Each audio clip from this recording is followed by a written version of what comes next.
ఉర్దూ ఈ గడ్డపై పుట్టిన భాష అని సుప్రీంకోర్టు స్పష్టం చేసింది.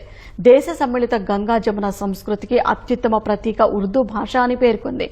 ఉర్దూని కేవలం ముస్లింలు భాష అనడం వాస్తవం నుంచి, భిన్నత్వంలో ఏకత్వ భావన నుంచి దృష్టి మరల్చడమేనని అభిప్రాయపడింది.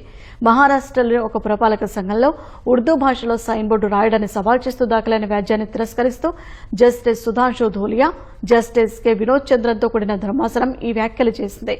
మతము భాష ఒకటి కాదన్న ధర్మాసనం భాష అంటే సంస్కృతి అని స్పష్టీకరించింది. ఉత్తర మధ్య భారత ప్రాంతాల్లో పరిఢవిల్లిన సమ్మిళిత గంగా జమున సంస్కృతికి అత్యుత్తమ ప్రతీక ఉర్దూ భాష అని పేర్కొంది. దేశంలోని సాంస్కృతిక భాషా వివిధత్వాన్ని అందరం గౌరవించాలని సూచించింది. ఉర్దూ భాష విదేశాల నుంచి వచ్చిందనే పొరపాటు భావనే ఉర్దూ పట్ల ఉన్న అపోహలకు కారణమని, ఈ అభిప్రాయం తప్పు అని ధర్మాసనం వివరించింది.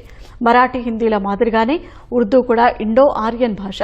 అది గడ్డపై పుట్టిన భాష అని ధర్మాసనం నొక్కి చెప్పింది.